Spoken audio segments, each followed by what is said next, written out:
नमस्कार, जय हिंद। मैं अंजनी पांडे आपके टेक्निकल अड्डा चैनल पर स्वागत करता हूँ। आज जो हम आपके सामने जो टॉपिक लेके आए हैं वो हिस्टैरिसीस से लेके आए। हिस्टैरिसीस क्या है, हिस्टैरिसीस से हमारी जो उपकरण हैं, मोटरें हैं, उन पे क्या नुकसान होता है, ठीक है, और हिस्टैरिसीस लॉस बढ़ रहा है तो उसको हम कम कैसे करें। इस तरह की पूरी जानकारी आज हमको इस वीडियो पर मिलने वाली है। तो चलिए शुरू करते हैं, ठीक है। तो आपका टॉपिक आज आप देख ही लिए होंगे, टॉपिक क्या है, व्हाट इज स्ट्रेसेस, ठीक है।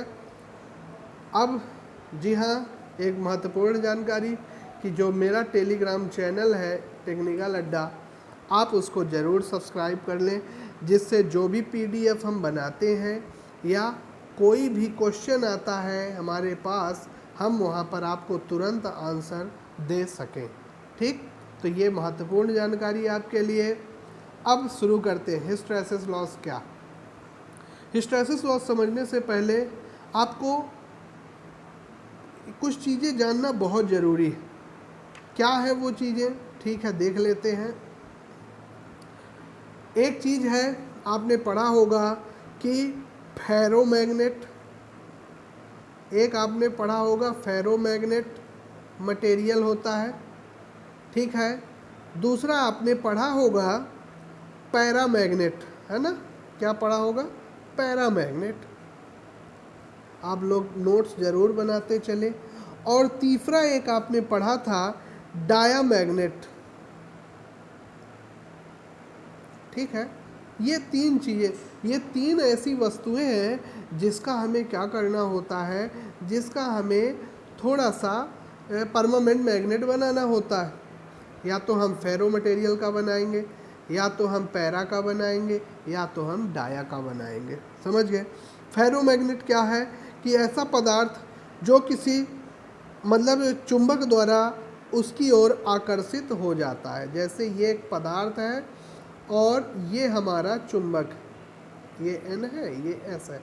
तो जैसे ही हम इस चुंबक के पास इस वस्तु को ले गए और ये इससे जाकर के चिपक गई, कनेक्ट हो गई, है ना, तो ये क्या कहलाते हैं, फेरो कहलाते हैं। कौन कौन से होते हैं, जैसे नर्म लोहा, क्या होता है, नर्म लोहा।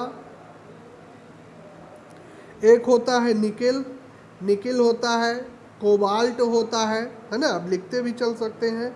सिलिकॉन होता है, स्टील होता है। ये सब क्या है, फेरोमैग्नेटिक कहलाते हैं, ठीक है, बहुत बढ़िया।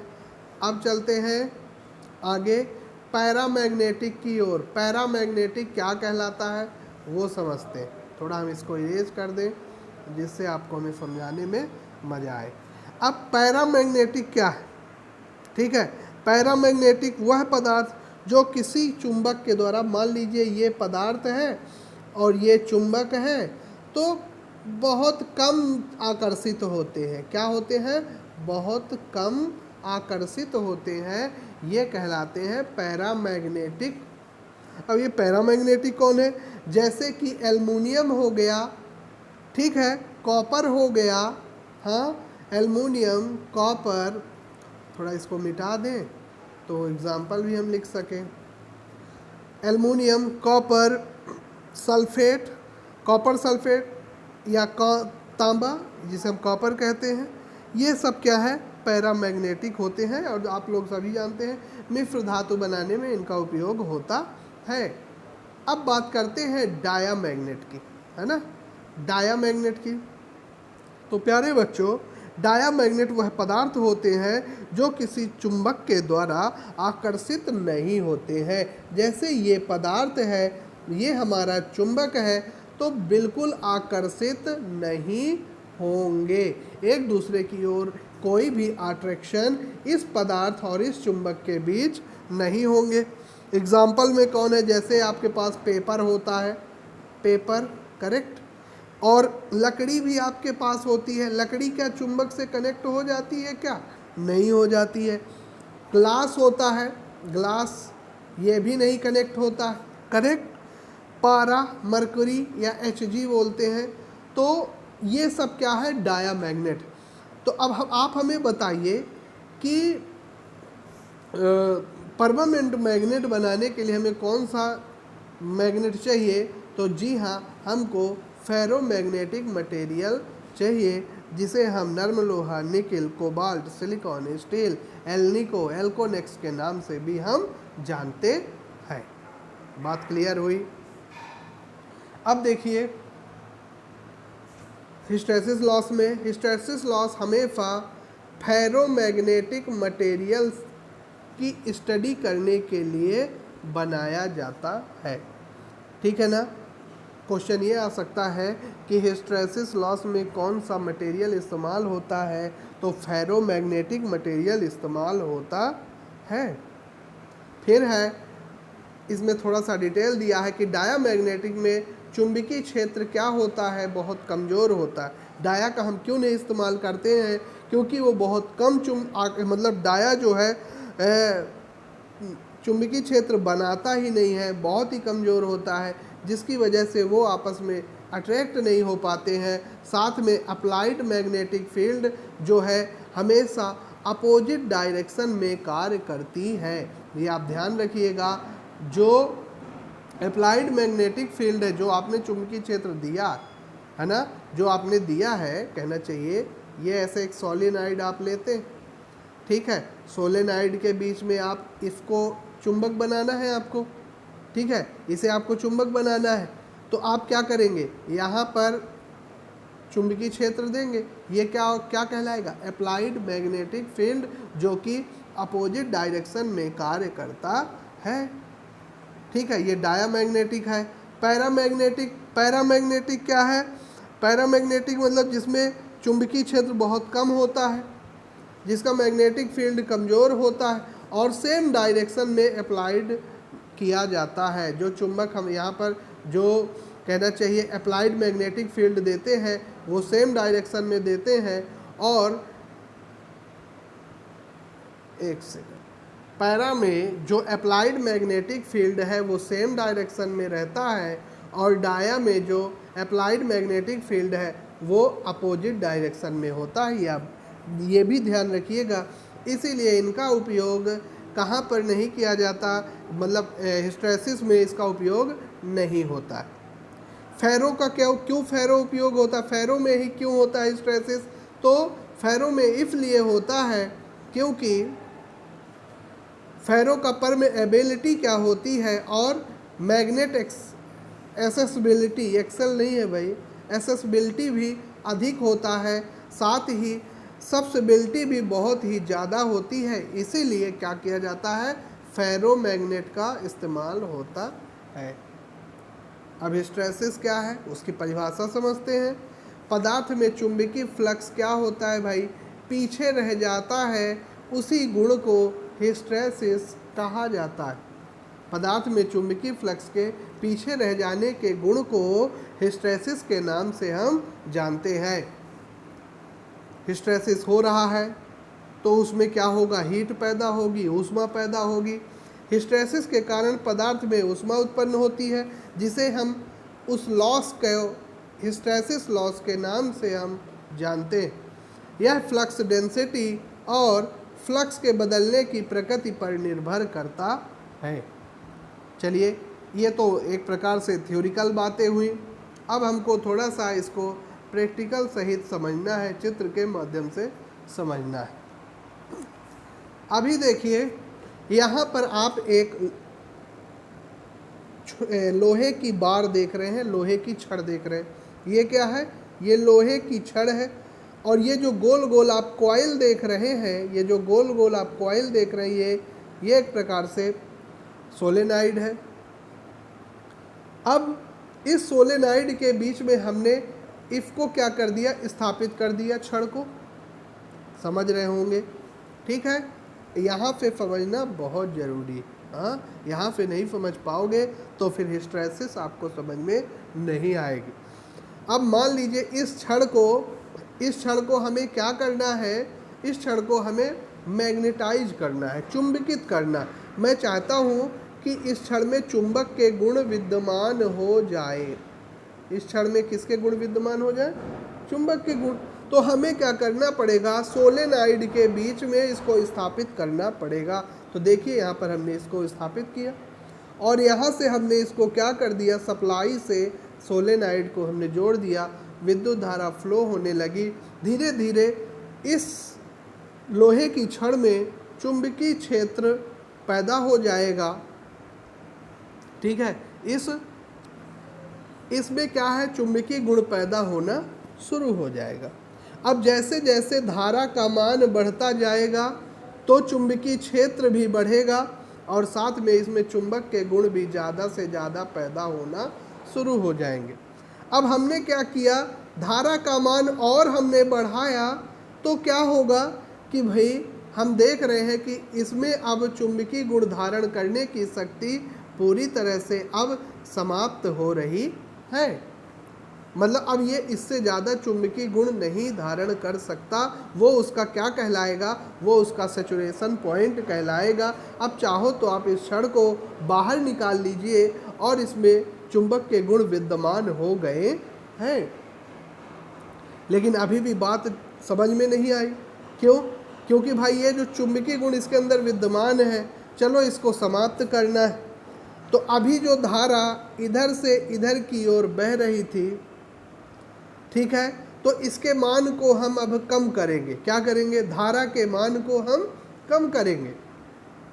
धारा के मान को कम करने पर चुंबकीय क्षेत्र की जो तीव्रता है, यहाँ पर जो चुंबकीय क्षेत्र बहुत सारा बन रहा था, करंट के मान को कम करने पर ये तीव्रता क्या हो जाएगी, कम होना शुरू हो जाएगी।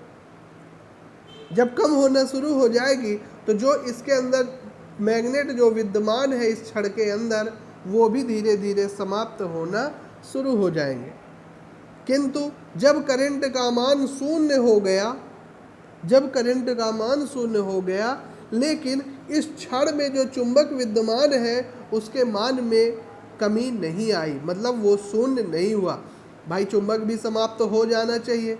हमने तो कहना चाहिए हमने जो ये काम किया है, इस एक सेकंड में इसको मिटा दूँ थोड़ा, फिर आपको समझाता हूँ।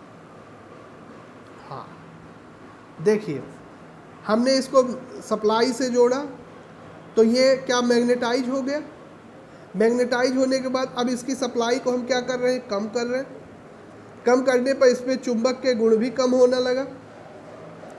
लेकिन करंट का मान तो भाई 0 हो गया, लेकिन मैग्नेटाइजेशन का मान कुछ ना कुछ बचा रहा, कुछ ना कुछ बचा रहा।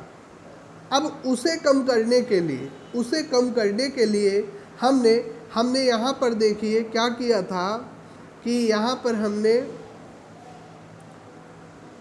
ये जो छड़ दिख रही है आपको, ये वाली है ना, इस छड़ को एक बार करंट की डायरेक्शन कुछ इस तरह थी और एक बार करंट की डायरेक्शन कुछ इस प्रकार हमने कर दी। सॉरी, इसमें इस तरफ है और इसमें इस तरफ। ठीक है, मैं इसको थोड़ा इरेज कर देता हूँ। हाँ, ये करंट की दिशा हमने चेंज की। करंट की दिशा चेंज करने पर वह क्या हुआ कि एक स्थिति ऐसी आई कि चुंबकीय क्षेत्र कम हो गया, शून्य हो गया, किंतु विपरीत दिशा में वो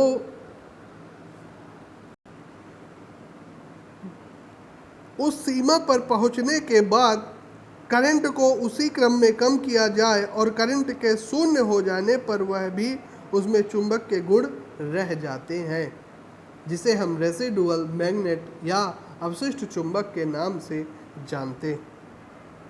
उसे कम करने के लिए विपरीत दिशा में हम करंट प्रवाहित करते हैं। ये देखिए, एक में हम यहाँ पर करंट प्रवाहित किए हैं और दूसरे वाले में हमने डायरेक्शन को क्या कर दिया है, चेंज कर दिया है। तो विपरीत दिशा में करंट बहाते हैं। इस बल को कोरोसिव फोर्स के नाम से हम जानते हैं। अभी आप लोग नहीं समझ रहे होंगे क्योंकि हमें इस वक्र के माध्यम से समझाना है। तो अब समझते हैं जो अभी हमने यहाँ पर समझा। इस ये जो छड़ दिख रही ना, इस छड़ को हम चुंबकित कर रहे हैं। हाँ ठीक है, बार बार चुंबकित कर रहे हैं। बार बार विचुंबकित करने पर इस क्षण में कुछ अवशिष्ट चुंबक शेष रह जाता है, उसे समाप्त करने के लिए हमें जो बाहरी फोर्स की ज़रूरत होती है उसे कोरोसिव फोर्स के नाम से हम जानते हैं। तो चलिए कि क्या होता है कोरोसिव फोर्स, कैसे काम करता है, इस वक्र के माध्यम से हम समझेंगे। देखिए, अब ये छड़ है, मान लीजिए ये हमारी क्या है, छड़ है। इसको हमने क्या कर दिया, सोलेनाइड से जोड़ दिया और इसको हमने क्या कर दिया, सप्लाई दे दी। करेक्ट, इसको हमने क्या दे दिया, सप्लाई दे दिया। अब क्या है, जैसे ही हमने विद्युत धारा बढ़ाई तो यहाँ से ये क्या है, चुंबक बनना इसमें शुरू हो जाएगा। अब ये चुंबक बन रहा है, देखिए इसको हम B तथा H वक्र कहते हैं। ठीक है, इसको हम किस नाम से जानते हैं, B तथा H वक्र के नाम से, जिसमें B क्या है, ठीक है ना, और H क्या है ये जानना जरूरी है ना। मैग्नेटाइजेशन फोर्स H और magnetic flux density B। Magnetisation force है, ये क्या है, मैग्नेटाइजेशन फोर्स है, और H क्या है, फ्लक्स डेंसिटी। ये क्या है, फ्लक्स डेंसिटी। ठीक है, ये आप ध्यान रखिएगा।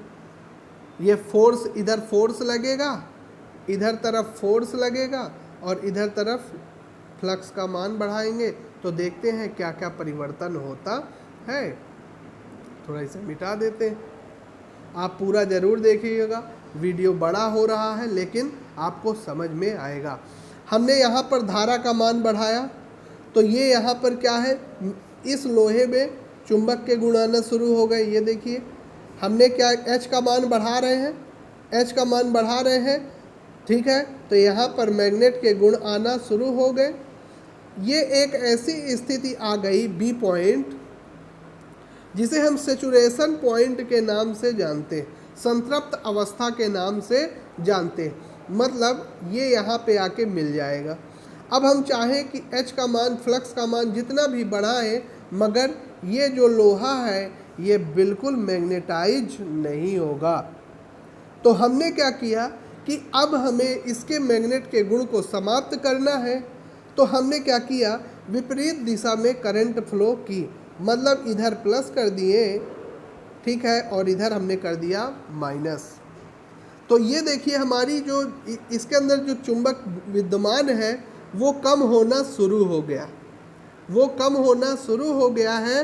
अब हमारा H का मान भी कम हो रहा है। एक स्थिति ऐसी आई कि H तो जीरो हो गया, H क्या हो गया, जीरो हो गया। मगर यहाँ पर आप देख रहे होंगे ये जो लाइन आ रही थी ये यहाँ पे ना आकर यहाँ पर आकर रुक गई। ये जो दूरी दिख रही है ना, यही हमारा अवशिष्ट OC, हम इसको OC बोल देते हैं, जिसे हम रेजिडुअल मैग्नेट कहते हैं या अवशिष्ट चुंबक के नाम से जाना जाता है, जो इस लोहे के अंदर विद्यमान हो गया है। अब हम क्या करेंगे, अब हम करते हैं, यहाँ पर क्या किए थे कि करंट के मान को कम किए थे। अब विपरीत दिशा में हम करंट प्रवाहित करते हैं, प्लस को माइनस में, माइनस को प्लस में जोड़ते हैं। तो ये चुंबक के गुण धीरे धीरे और कम होना शुरू हो गया। यहाँ पर यह पूरी तरह जीरो हो जाएगा, ठीक है ना, यहाँ पर यह पूरी तरह जीरो हो जाएगा। और भी हमने धारा दिया तो यह विपरीत दिशा में मैग्नेटाइज होना शुरू हो जाएगा और यह उसका संतृप्त अवस्था कहलाएगी, यहाँ वो सेचुरेटेड हो जाएगा। अब यह चुंबक फिर से सेचुरेटेड हो गया। अब हमें क्या करना पड़ेगा, अब हमें क्या करना पड़ेगा, धारा के मान को फिर से हमें कम करना पड़ेगा। चलो, हमने क्या किया, धारा के मान को कम किया। तो ये देखिए, जीरो लाने के लिए अब यहाँ पर क्या है, अवशिष्ट चुंबक समाप्त हो रहा है, ये धीरे धीरे यहाँ पे आके जीरो हो गया, ठीक है। फिर विपरीत दिशा में हम धारा देंगे और ये हमारा इसी तरह से वर्क पूरी तरह से करता रहेगा प्रति समय, क्योंकि हम इसमें अल्टरनेटिंग करंट दे रहे हैं। और AC में हमेशा मैग्नेटिक फील्ड का मान समय के अनुसार बदलता रहता है, DC में समय के अनुसार मान नहीं बदलता। ये वक्र क्या कहलाता है, इसको हिस्टैरिसीस वक्र के नाम से या BH वक्र के नाम से जाना जाता है। समझ गए बात को? हाँ, और कुछ भी नहीं है इसमें। जैसे हम एक आपको ट्रांसफार्मर के माध्यम से समझाते हैं। अब यहाँ पर क्या है, हमने इसको सप्लाई से जोड़ दिया, यहाँ पर विद्युत धारा फ्लो हो रही है, ठीक है। प्रति क्षण इसका मान विद्युत धारा, ऐसी धारा दे रहे, अभी इस तरह है, कुछ समय के बाद इसमें धारा बदल जाएगी, इसकी धारा ऐसी हो जाएगी, है ना। अब देखिएगा, जैसे ही यहाँ पर विद्युत धारा फ्लो होगी इन कॉइलों में, जैसे ही विद्युत धारा फ्लो होगी तो यहाँ पर मैग्नेटिक फील्ड का चलना शुरू हो जाएगा, जो फ्लक्स है वो चलना शुरू हो जाएगा। कुछ समय के बाद क्या होगा, विपरीत दिशा में फ्लक्स चलने लगेगी, विपरीत दिशा में फ्लक्स चलने लगेगी। तो यहाँ पर इलेक्ट्रॉनों के प्रभाव की वजह से क्या होगी, गर्मी पैदा हो जाएगी। क्या पैदा हो जाएगी, हीट पैदा हो जाएगी, है ना। इस कोर में हीट पैदा हो जाएगी, जिसे हिस्टैरिसीस लॉस के नाम से जाना जाता है ना। हिस्टैरिसीस लॉस के नाम से जाना जाता है। एक और चीज़ पूछी जाती है, हिस्टैरिसीस लॉस को हमेशा सूत्र पूछा जाता है, ठीक है। हिस्टैरिसीस लॉस बराबर Bm 1.6 F इंटू V, ये याद रखिएगा, 1.6 F इंटू V। आशा करता हूँ कि हमारा